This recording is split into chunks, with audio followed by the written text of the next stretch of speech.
Hi, I'm Matthew Ashimolowo, coming to you today to share with you something so unique, so powerful. And make sure you follow, make sure you watch, and make sure you invite others, and make sure you share this video. 30 powerful reasons why Nigerians in the diaspora do not invest at home. You may say, why? How would you know? What experience do you have? Well, 6 Nigerian passports, 4 British passports that tell you I'm a serious traveler. 6 Nigerian passports starting from 1978. As you can see, the first one there, which was my first journey. To date, and now 42 years living in the United Kingdom, 4 British passports. So I believe I'm an authority to speak to you on this subject. First of all, the Nigerian person who lives abroad has various reasons why he went there. Some for economic reasons, some for educational reasons, some purely for relocating. Another group of people, they were born there, then they went back when they felt Nigeria was not convenient for them to live. Any which way you go to the diaspora, whether it is the Western Europe, America, Canada, Asia, or the rest of Africa, as in South Africa, Ghana, etc., you are a diaspora wherever you are. And it's interesting. Many do not at all invest. Rather, they send emergency money. Somebody wants to go to school, they send money to him. A parent needs some food, they send money. Somebody needs to buy medicine, they send money. But they do not realize all this is not investment. Today we have ICE in the United States of America. Some people who deliberately did not even pick up an American passport and have lived there for like 20, 30 years and have only been renewing their green card are now faced with a challenge. Somebody might just say, you are leaving tomorrow. Some have served in the American army and suddenly they are told they are strangers. If you come back to Nigeria today, where will you go back to? Your grandfather's house in the village? You can no longer cope. Your children can't even fit. 30 reasons why Nigerians don't invest, and we will deal with most of them because they are either myths or stories that have been bandied around. Number one, a fear of fraud and scams. Let's just look at the trust and systemic fears issue that covers why Nigerians don't invest. So number one among that is fear of fraud and scams. Yeah, there is fraud in Nigeria, there's scam in Nigeria, but so it is across the world. The Nigerian setting has had the notoriety, but I can say boldly, or let me put it in a legal way, it is alleged that Russians are big frauds. It is alleged that Northern Koreans too are. It is alleged that there is Chinese fraud. I only said it's an allegation. And there's stealing everywhere. Parked a nice Prado in front of my house in suburban Essex, UK. Woke up the following morning, can't find it. Within hours, it has gone to the shores. Somebody has shipped it out. Number 2 reason why Nigerians do not invest is lack of reliable property verification. They say there's no way we can verify property. Well, I'd like you to know, yes, that is true. But one thing you've got to know is this. Nigeria is not the only place where you cannot verify property very well. It's across Africa. But the country has tried its best. There is a certificate of occupancy system. There is a global allocation system. There is an accession system. These help people to be able to manage property and to be able to get documentation. If you go to the right people, for example, if you come to us at Makarios Luxury Properties, we have a habit of not wanting to ever sell until the documents are ready.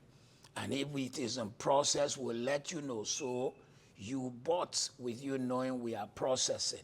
However, we are very sure that the documents will come out. The third is Bad past experiences. Who doesn't have bad past experiences? Who doesn't have regrets? The man who sold DOS document to Bill Gates, which later became Microsoft, is still biting his finger. He sold it $23,000. It is what gave birth to billions of dollars. Everyone has regrets. As for land, we all have regrets. We've lost some land. But you see, he who is afraid to throw the dice will never throw six. If you are afraid to invest, you will miss out on opportunity. Guess what? If you like it or not, Lagos is going to be the largest city in the world by 2050. That's just 24 years' time. Just 24 years' time, Lagos will be 40 million people minimum. 10,000 people move into Lagos every day. Currently, they say there is a shortfall of 20 million houses. Even the government is just speaking conservatively. By 2050, the land you looked at today and say, hey, it's a bush, it's far. Makarios, where did you say it is? Will become gold by that time. So you need to take advantage. Number 5, weak legal enforcement. Yeah, difficult enforcing contracts or recovering investments. That's true, but nonetheless, the Nigerian legal system may be tedious, but the process is genuine, the process is good, and every day the government is making sure it's tight. That's also the reason why when you also are buying, you must buy with people who, to back the legal document, they also have a reputation to protect, a name to protect. The 6th fear people have is fear of government policy instability, sudden regulations, demolitions, or taxes. I would not speak for the government, but I can tell you that some of the demolitions, they have cried wolf without telling the full truth. In the majority, some of them built where the government said, don't build. You and I who live in the diaspora, we love the trees around our houses. We love the flow of water. We've never had our houses flooded. Around my house in England, trees were planted by the people who built the house. I have no permission to trim the tree without applying to the local government. Nigeria, everybody just, I know an uncle, I know a cousin. Even estate builders do it. That's why you should connect with a company like Makarios who wants to follow due process. So sometimes what the government is doing in demolition, you need to ask questions. People know the process. There is a certificate of occupancy they did not get. But the certificate of occupancy is not the right to build. There is physical planning approval. They did not get approval. There is building control. And in case you are saying, isn't that a lot? It's because in the US, in the UK, and in the West, some of these processes are handled by consultants.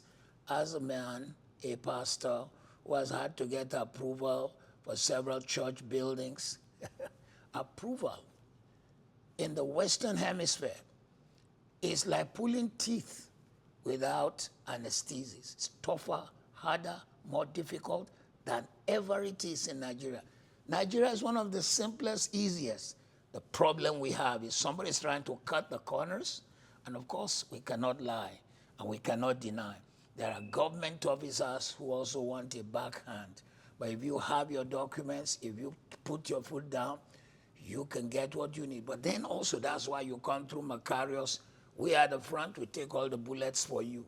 And you just got your land. You got your documents. You're able, when you want to build, you even give us the money to help you apply. We apply for the documentation. You get your building permit. You have no issue. It is those who want to go there and banter and argue and name some uncle they know that go through trouble.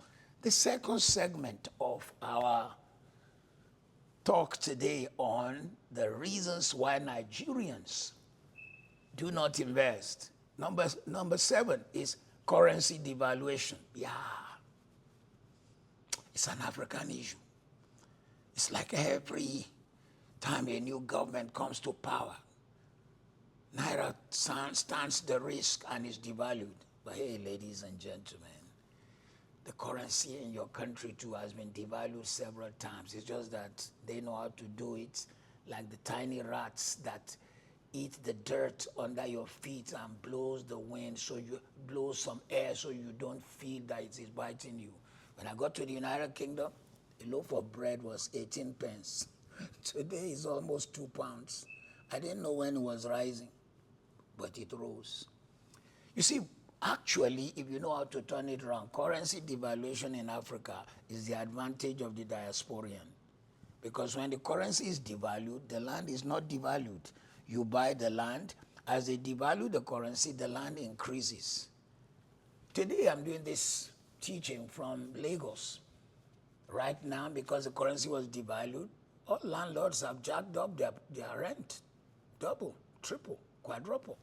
That's what property does for you. It gives you the power, the possibility, the capacity to be able to have something that delivers to you continuous income. Whether they devalue or not, land does not die, does not move, does not shift. And if it is not in your village, but in the place of demographic pool, that is where crowd are moving to, your property goes up. Number 8, inflation concerns. Yeah, fear that returns will be eroded. The fear that returns will be eroded. That's true. But cumulatively, one of the things you will find is even if returns are eroded, you become a smart investor. Instead of taking that Naira and banking it, you use it to buy another plot, and you use it to buy another house. So instead of you leaving it in the bank where the money is going down, you are getting properties. Rents, the tenants are helping you to buy another property. As they pay all their rent, you buy another land. You buy another property. Before you know, you have a couple of properties in your hand. Inflation concerns in Africa is truly high. That's true. High inflation in Africa, sometimes when they say 38%, it's very difficult to believe it's much higher. However, if you do it the way we said, you gain more. Number 9, lack of structured investment vehicles. They are out there. It's just that there are not many. Maybe you've not researched. There are REITs, real estate investment trusts, which you can actually go on the Nigerian Stock Exchange and check, and you'll find managed portfolios. A few real estate managed portfolios have come up, and you can invest through them. And also there are financial portfolios, of course. But today we speak more about real estate, and we're challenging you that you can do. And number 9, lack of structured investment vehicles, like I mentioned. And then number 10, limited access to financing. Yeah. Africa doesn't have a great mortgage system. It is weak compared to the countries abroad. But you see, our banks, though they boast that they are PLCs, there's a lot of wastage I cannot deny. While some of our banks in Nigeria, who are a tiny fraction of Barclays in the UK, they have 4 jets. Barclays does not have 1 jet. Some of our banks have 6 jets. Bank America, you may find that only the president of the bank has a jet that flies him. There is wastage in our banks. There is weakness. But you know the reason? There isn't enough cash base. But you see, it gives you, the diasporian, an advantage, because your $1,000 immediately transforms to 1 point, as at today's exchange rate, 1.4 million naira. And that takes you close to the purchase of a land. In fact, it may become the deposit for a land. So yes, there are pluses for the West, but there are also pluses for Nigeria. And guess what? In case you didn't realize, I'm doing this video during the Iran war. My conviction is that this is the biggest investment window for the diaspora. I wish our governments even see what I see. Because the day the bombs began to land in Dubai, in Kuwait, in Qatar, property value went down 40%. Nigeria's value will not go down, rather it will increase. And with some of the infrastructures like the coastal road being put, I see a development of seaside houses. And the unfortunate thing, my dear diasporan, fellow diasporan, is that many times it's people outside our own culture that will come and take advantage. I may sound a bit, I'm not racist or prejudiced, but it is painful for me when I see very big companies that just sell commodities and food in Nigeria and not a penny stays here. The largest, most consumed food in Nigeria, apart from rice and beans and gari, is Indomie. And most of the money goes to India. Learn from that.